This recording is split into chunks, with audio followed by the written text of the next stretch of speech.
I'm Reynaldo Garcia. And I'm going to go ahead and talk to you about the pillar product for data management 6300 here at South Middle School. Now, the agenda that is going to be covered is emerging issues, how to problem solve these issues that are arising here at South Middle School, and how we can work together towards developing a plan that is effective at solving these issues. And then finally, how we can monitor these issues in order to make sure that the plan is being implemented effectively so that we don't have the same problem occurring again. Now, for the continuous improvement plan, the core of it, at its core, we as educators need to believe that all students have the capability to be successful. Now, that is what we need to believe. The problem is that how can we make that a reality if we're, as educators, not providing the proper tools for students to succeed? Therefore, it is our goal and it is our aim that in the vision and mission statement, we address goals that are directly correlated to the success of every single one of our students and the subpopulations as well, not to discriminate any students by where they come from or their race or anything, but to have a great belief that every single student can be successful without exemption. So therefore, the goals that we develop here at South Middle School need to remain SMART, no pun intended, but they need to be specific, reliable, they need to be attainable, they need to be timely, they need to be measurable, okay? It kind of works like when you want to lose weight. Guess what? If you're not weighing yourself every single morning, then how do you know if what you're doing is being successful? Therefore, we need to go back, and after applying the SMART mentality, we need to make sure that these goals are being implemented effectively at South Middle School. Now, some emerging issues here at this campus in South Middle School, unfortunately, are that 6th and 8th grade math are just not doing so well coming to accountability data. And the reality is that when asked, 6th and 8th grade math teachers are placing the blame on the students. And this just seems to be the trend that's happening here in culture, placing blame on students for being distracted with Chromebooks or perhaps not having the basic math operational skills, but there's nothing being said about how can we as educators better suit ourselves in order to serve these students, maybe with these problems. Maybe we can rearrange the classroom to face us, and therefore we don't have the students being distracted playing games on their computers because we're monitoring, we're actively being out there in the classroom, just being vigilantes. We're looking at what they're doing. We're making sure that learning is always taking progress. You see, the computer is a tool. When put in the wrong hands, it can be misused, or we can redirect those hands in order to always be doing the right thing. And that's our responsibility as educators. We shouldn't be blaming the students for these problems. And also, lacking basic math operational skills is a very weak thing to say. We should instead say, how can we be addressing these basic math skills that are lacking? And how can we better suit ourselves in order to provide corrective instruction that is meaningful towards addressing these issues?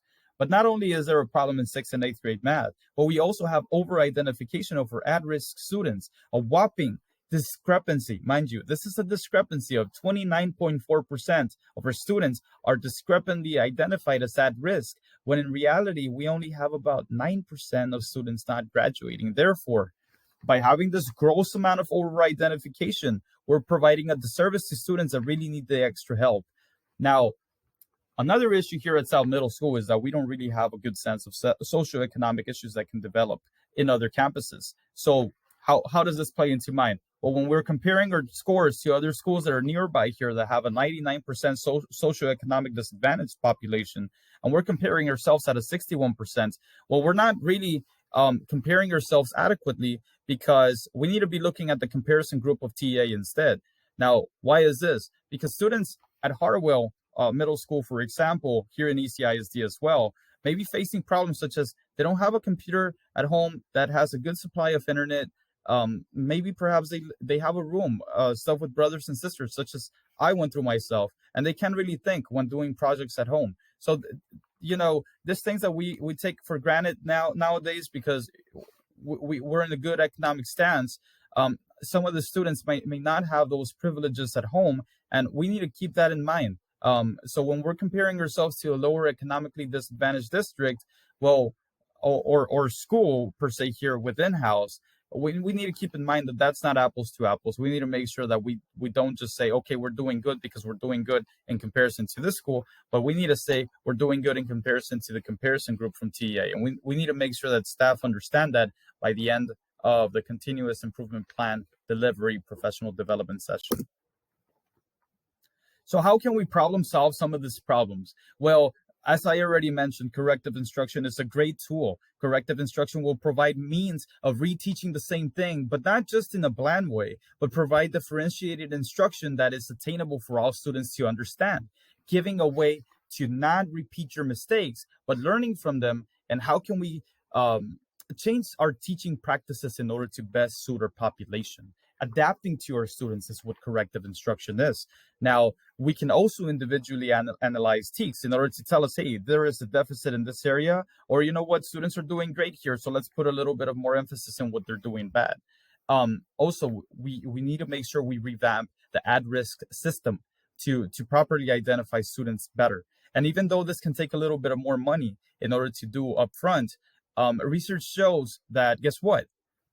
The money that we put into it can be reaped with even gains later by having a higher graduation rate. We get paid more per student. And this is not all about the money, but if money is a problem, even at that, it's a great investment. Professional development needs to go ahead and take place to bring awareness to us for socioeconomic issues that are developing in nearby schools.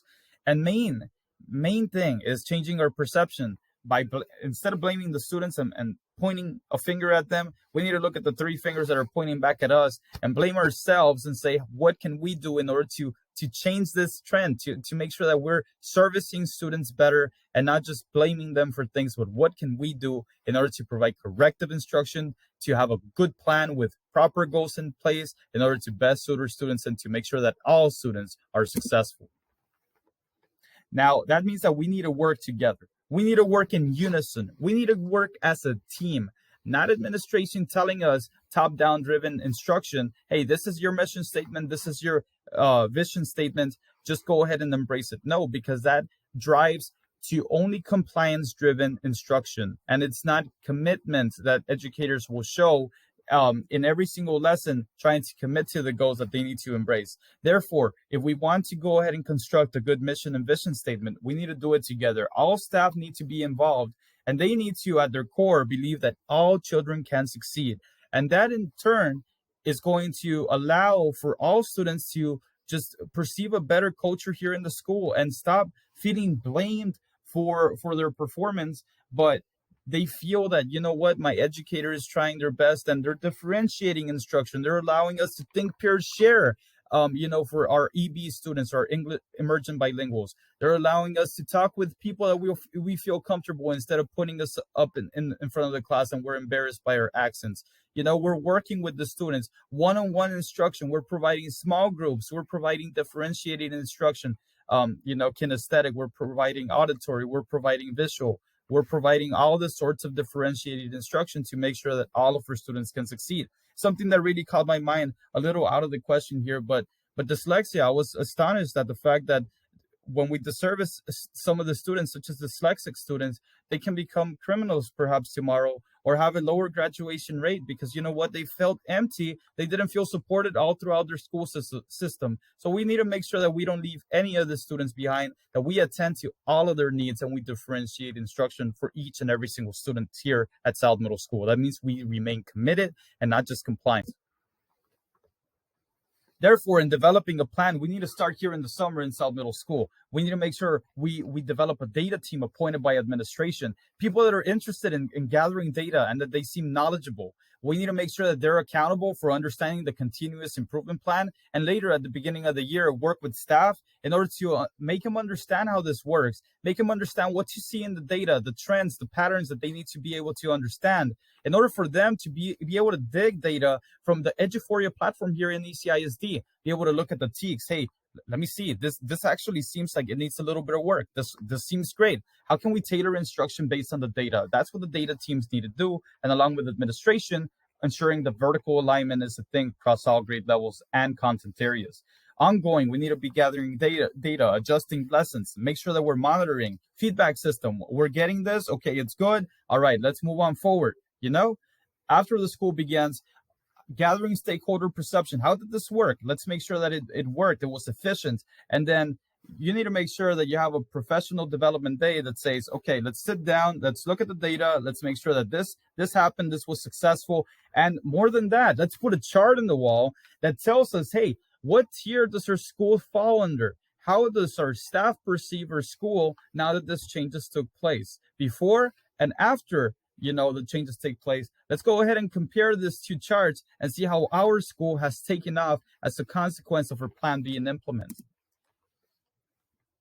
So therefore, monitoring needs to take place. We can't just say, hey, this works because it sounds pretty on paper, but how is it being executed? How are our staff embracing these new ideologies? How are we being accountable as leadership team? How are we being accountable that these things are being carried out in the classroom? We need to make sure that we're monitoring every single step of the way. So therefore, in conclusion, no child should be left behind. That is unacceptable.